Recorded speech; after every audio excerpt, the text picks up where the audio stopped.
Hello everyone. Today we will study about the life process, chapter number 5 in the class 10th NCERT. Okay, अब हम पढ़ेंगे कि life process क्या होता है।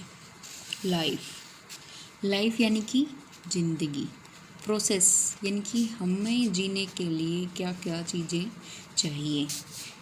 What are life process? So, Earth happens to be the only known plant having a life. सिर्फ हमारे पास 7 plants हैं। 7 प्लांट्स में से जो अर्थ ही एक ऐसा प्लांट है जिसके ऊपर ज़िंदगी है, जिसके ऊपर लाइफ है। देर आर बींग्स वो live, die and become part of nature again. कुछ जीव जंतु हैं जो जीते हैं, फिर मर जाते हैं और फिर से नेचर का एक पार्ट बन जाते हैं। अब लाइफ प्रोसेसेस क्या क्या होते हैं। लाइफ की मेंटेनेंस के लिए the maintenance of living organism is essential even if they are moving, resting और even sleeping. For a living organism to live maintenance is important. Maintenance बहुत ज़रूरी है हमारी ज़िंदगी के लिए। या तो हम मूव कर रहे हैं उसमें भी हमें मेंटेनेंस चाहिए, रेस्टिंग कर रहे हैं उसमें भी मेंटेनेंस चाहिए, और अगर हम सो भी रहे हैं तो उसमें भी मेंटेनेंस चाहिए। Everything is maintained and controlled. Next, the process which together perform function of maintenance of life are called as life processes. Life processes क्या होती हैं? जो एक साथ इकट्ठे होके हमारा मेंटेनेंस यानी कि हमारी चीज़ों को मेंटेन करती हैं, जो प्रोसेसेस, उसको हम लाइफ प्रोसेसेस कहते हैं। For example, nutrition, respiration, circulation, excretion. Nutrition क्या होता है? न्यूट्रिशन यानी कि जो हम खाना खाते हैं उससे जो हमें एनर्जी मिलती है, उस वजह से हम चल पाते हैं। हमें न्यूट्रिशन जिस चीज़ से प्रोवाइड हो, the process is known as nutrition. Respiration, the process of breathing is known as respiration. Respiration वो चीज़ होती है जिससे हम सांस ले पाते हैं, हम सांस छोड़ पाते हैं। Circulation, that is our blood circulation, जिससे हमारा खून है जो अंदर वेंस के अंदर, पूरी बॉडी के अंदर ऑल ओवर सर्कुलेट होता है। Excretion, the removal of waste from our body is known as excretion. यानी कि जो हम खाते हैं, जो वेस्ट बाय चांस हमारे अंदर चला जाता है, उसको बाहर निकालना is known as excretion. Okay, 2 तरह के ऑर्गेनिजम्स होते हैं, unicellular organisms and multicellular organisms. Okay, unicellular organisms, देखो, यूनी यानी कि 1, सेलुलर सेल। यूनिसेलुलर ऑर्गेनिजम्स वो होते हैं जिनके अंदर सिर्फ एक सेल प्रेजेंट होता है। हमने 9th क्लास में पढ़ा है कि हमारी बॉडी किससे बनी है? सेल्स से बनी हुई है। सेल्स से बनी हुई है। सेल से क्या बनते हैं? सेल्स से क्या बनते हैं? टिश्यू, टिश्यू से ऑर्गन, ऑर्गन से ऑर्गन सिस्टम, और बहुत सारे ऑर्गन सिस्टम बनाकर क्या बनाते हैं? एक बॉडी या फिर ऑर्गेनिज्म। ओके, अब यूनिसेलुलर ऑर्गेनिजम्स वो होते हैं जिनके अंदर सिर्फ एक सेल काम करता है, सिर्फ एक सेल प्रेजेंट होता है। ओके, और मल्टी सेलुलर ऑर्गेनिजम्स कौन से होते हैं? जिनके अंदर बहुत सारी सेल होते हैं, यानी कि जिनके अंदर सेल होते हैं, सेल से फिर टिश्यू बनते हैं, टिश्यू से फिर ऑर्गन बनता है, फिर बहुत सारे ऑर्गन हो जाते हैं तो ऑर्गन सिस्टम बनता है, और फिर एक ऑर्गेनिज्म का प्रोडक्शन होता है। अब in unicellular organisms all these process are carried out by that single cell। Unicellular है, एक सेल है तो एक सेल ही सारे काम करेगा, सारे काम यही करेगा। न्यूट्रिशन भी, रेस्पिरेशन भी, जो भी जीने के उसके तरीके हैं वो सारे उस सेल से ही काम होंगे। ओके, और मल्टी सेलुलर ऑर्गेनिजम्स में है वेल डेवलप्ड सिस्टम्स प्रेजेंट हैं, तो ये प्रोसेस अलग अलग सिस्टम करेगी। ओके, जैसे हम ह्यूमंस हैं, मल्टी सेलुलर ऑर्गेनिजम्स में एग्जांपल हम ले लेते हैं ह्यूमंस का।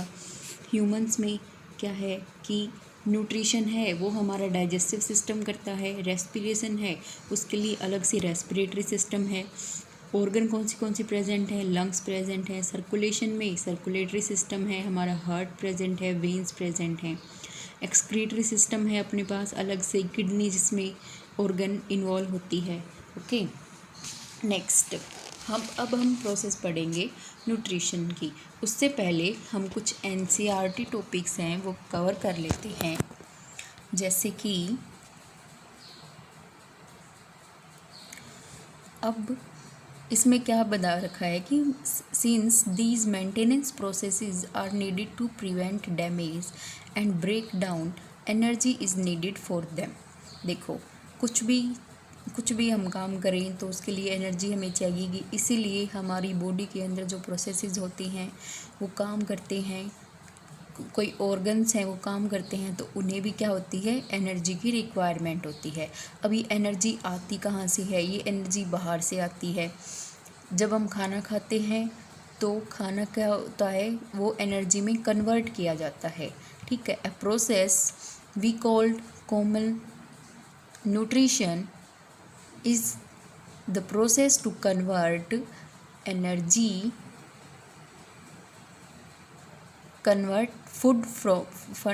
food to the energy।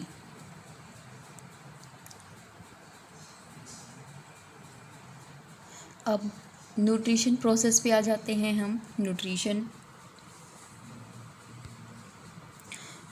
Process क्या होती है, द प्रोसेस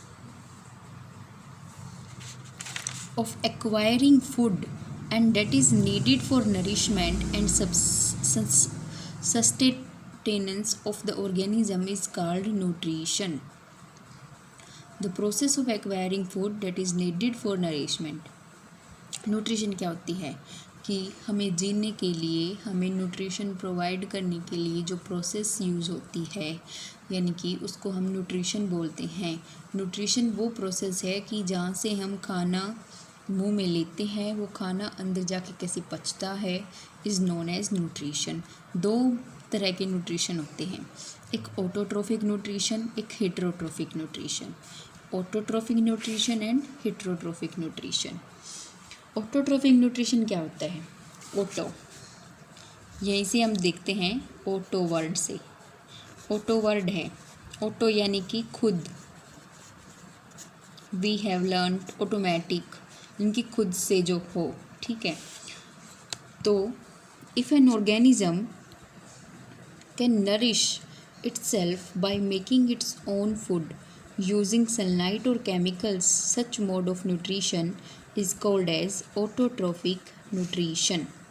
अगर कोई ऑर्गेनिज्म है वो अपना खाना खुद बनाता है बिना किसी की हेल्प लिए, सिर्फ क्या यूज करता है, सनलाइट, जो लाइट हमें सन से मिलती है वो लाइट, और कुछ केमिकल्स यूज़ करता है और अपना खाना खुद बनाता है, तो उस मोड ऑफ न्यूट्रिशन को हम क्या कहेंगे, autotrophic nutrition.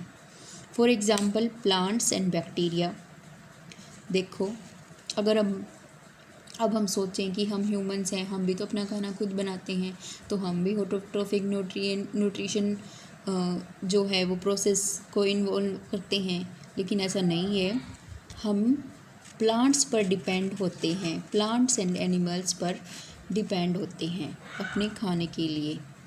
Means we need foods, fruits, vegetables from plants, that's why we are not autotrophs. लेकिन प्लांट्स होते हैं जो वो अपना खाना खुद बनाते हैं सनलाइट की प्रेजेंस में, नीचे से वाटर लेते हैं, ऊपर से सनलाइट लेते हैं और अपना खाना खुद बनाते हैं, और इस प्रोसेस को हम क्या बोलते हैं, फोटोसिंथेसिस। फोटोसिंथेसिस क्या होती है, the process of making food by plants itself is called photosynthesis. क्या यूज़ करते हैं, ये लाइट यूज़ करते हैं, लाइट एनर्जी। लाइट भी तो एक एनर्जी की तरह यूज़ होती है, लाइट एनर्जी यूज़ करते हैं। तो हम प्लांट्स को क्या बोलते हैं, photo autotrophs. Photo means light, autotrophs जो कि ऑटोट्रॉफिक न्यूट्रिशन करते हैं। अब कुछ बैक्टीरियाज भी होते हैं, हमने पढ़ा है। अब जैसे जैसे हम आगे क्लासेस में पढ़ेंगे तो हम बहुत डिटेल्स में पढ़ेंगे इनके बारे में। बैक्टीरिया, वायरस, फंगस, एल्गे क्या क्या होते हैं। जैसे छोटे छोटे जीव जो होते हैं, कुछ बैक्टीरिया होते हैं, वो केमिकल्स यूज़ करते हैं अपना खाना खुद बनाने के लिए। प्लांट्स लाइट एनर्जी यूज़ करते हैं, बैक्टीरियाज केमिकल्स यूज़ करते हैं। इसलिए ये क्या होते हैं, कीमो ऑटोट्रॉप्स। कीमो जो केमिकल्स यूज़ करें, ऑटोट्रॉप्स ऑटोट्रॉफिक न्यूट्रिशन करें। ओके, तो ये न्यूट्रिशन का ऑटोट्रॉफिक है, यानी कि जो खाना अपने आप खुद बनाएं। अब हम पढ़ेंगे कि फोटोसिंथेसिस क्या होता है। एक बार ये देख लेते हैं कि हेटेरोट्रॉप्स क्या होते हैं। हेटेरोट्रॉफिक न्यूट्रिशन में क्या होता है। ऑटोट्रॉफिक में तो हमने देख लिया कि जो खाना खुद बनाएं। हेटेरोट्रॉफिक न्यूट्रिशन में जो खाने के लिए, अपने न्यूट्रिशन के लिए किसी और ऑर्गेनिज्म पे डिपेंड हो, वो ऑर्गेनिज्म हेटेरोट्रॉफिक न्यूट्रिशन दिखाते हैं, जिसके कुछ टाइप्स हैं, होलोजोइक, सैप्रोफाइटिक, पैरासिटिक न्यूट्रिशन। इनको हम आगे डिटेल्स में पढ़ेंगे। अब हम पढ़ते हैं कि फोटोसिंथेसिस क्या होता है। Photosynthesis is a process by which food is formed in plants. Okay, अब ये फोटोसिंथेसिस प्रोसेस क्या होता है, एक बार हम इसकी रिएक्शन देख लेते हैं। देखो, प्लांट्स के पास कार्बन डाइऑक्साइड होती है। कार्बन डाइऑक्साइड कहाँ से आती है प्लांट्स के बाद। देख, हमें जीने के लिए क्या चाहिए, ऑक्सीजन चाहिए। तो प्लांट्स क्या करते हैं, ऑक्सीजन को देते हैं हमें, और हम जो ऑक्सीजन के बदले जो गैस हम एक्सहेल करते हैं वो होती है कार्बन डाइऑक्साइड। तो प्लांट्स अपने से उस कार्बन डाइऑक्साइड को लेते हैं। वाटर कहाँ से आता है प्लांट्स के पास, from soil. Water from soil आता है, जो हम वाटर डालते हैं, अपने रूट्स से वाटर लेते हैं, कार्बन डाइऑक्साइड से और वाटर से। In the presence of sunlight, sunlight मिल जाती है। ये क्लोरोफिल क्या होता है, ये क्लोरोफिल जो प्लांट्स का लीफ पार्ट होता है उसके अंदर प्रेजेंट होता है। Chlorophyll is a green colour pigment which is present in the leaves of plants। अब कार्बन डाइऑक्साइड है इनके पास, वाटर है, इन द प्रेजेंस ऑफ सनलाइट और क्लोरोफिल की हेल्प से ये क्या बनाते हैं, ग्लूकोज बनाते हैं। ग्लूकोज क्या है, एक एनर्जी सब्सटेंस है, एक एनर्जी मॉलिक्यूल है, जिससे इन्हें एनर्जी मिलती है। ये इनकी तरह फूड की तरह काम करता है। ग्लूकोज बनाते हैं और ऑक्सीजन निकाल देते हैं। ये ऑक्सीजन निकाल देते हैं जिस ऑक्सीजन को हम इनहेल करते हैं, और कार्बन डाइऑक्साइड हम उनको देते हैं, और वाटर को भी निकाल देते हैं। तो ऐसे इनका खाना बनता है। अब एक बार पढ़ लेते हैं कि ये क्या क्या करते हैं। The plants make food using sunlight and water which provides nourishment to other organism and themselves। Nourishment दूसरों को कैसे देते हैं, ये खुद खाना बनाते हैं, खुद खाना बनाएंगे तभी तो ये ग्रो होंगे तभी तो फ्रूट्स लगेंगे तभी तो एनिमल्स को ये प्रोवाइड कर सकेंगे खाना। ऑक्सीजन देते हैं एनिमल्स को so that they can leave, they can रेस्पिरेट। Chlorophyll present in the green parts absorb light energy. ये जो क्लोरोफिल हमने बताया कि लीफ में प्रेजेंट होता है, ये सनलाइट को एब्जॉर्ब करता है, तब जाके ये रिएक्शन होती है। This light energy is use to split water into hydrogen and oxygen. अब ये वाटर को क्या करेगा, ऑक्सीजन में स्प्लिट कर देगा, तोड़ देगा। वाटर के पास दो मॉलिक्यूल्स हैं ना, वो एक तो हाइड्रोजन है, एक ऑक्सीजन है, एक हाइड्रोजन है, एक ऑक्सीजन है। तो ये स्प्लिट कर देगा क्या, ये sunlight. Hydrogen is then use to reduce carbon dioxide into carbohydrates typically glucose. फिर जो ये हाइड्रोजन है, हाइड्रोजन कार्बन डाइऑक्साइड को मदद करेगा किस में बनने के लिए, ग्लूकोज में बनने के लिए, ठीक है। Chlorophyll is essential for photosynthetic and stomata to facilitate intake of carbon dioxide. Okay, जो क्लोरोफिल है अपने पास वो बहुत ज़रूरी है किसको, कार्बन डाइऑक्साइड को लेने के लिए। तो क्लोरोफिल हमें प्लांट्स में ही प्रेजेंट होता है। ओके, अब हम एक छोटा सा टॉपिक है स्टोमेटा, यहाँ पे बात आई स्टोमेटा की, स्टोमेटा भी देख लेते हैं। स्टोमेटा लीव्स में ही प्रेजेंट होता है, स्टोमेटा लीव्स में ही प्रेजेंट होता है। Stomata are pores on the leaves that help in exchange of gases. Stomata जो लीव्स होती हैं, जैसे ये अपनी लीव्स है, इसके सरफेस के ऊपर प्रेजेंट होते हैं, इसके सरफेस के ऊपर ऐसे पोर से प्रेजेंट होते हैं जो कि एक्सचेंज ऑफ गैसेस में मदद करते हैं। एक्सचेंज ऑफ गैसेस किनका होता है, ऑक्सीजन एंड कार्बन डाइऑक्साइड का। ऑक्सीजन को देते हैं, कार्बन डाइऑक्साइड को लेते हैं। तो they are mostly found on the underside of the leaf, यानी कि नीचे जो लीफ होती है अपनी उसके निचले हिस्से पे मिलते हैं। Each stomata is guarded by guard cells which control the opening and closing of the pore। इनके पास क्या होते हैं, देखो ये स्टोमेटा है अपने पास, ओके, ये क्लोज्ड स्टोमेटा है। ये क्या है, इसके गार्ड सेल्स हैं, ये हमें दिख रहे हैं, ये गार्ड सेल्स हैं। ये सर्कल डॉट हमें दिख रहा है, ये है इनके क्लोरोप्लास्ट्स, आगे हम डिटेल में पढ़ेंगे।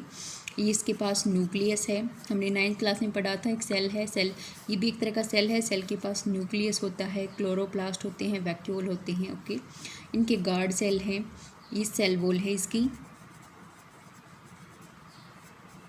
ओके, अभी स्टोमेटा क्लोज है, यानी कि गार्ड सेल इनको क्लोज होने में, ओपन होने में मदद करते हैं।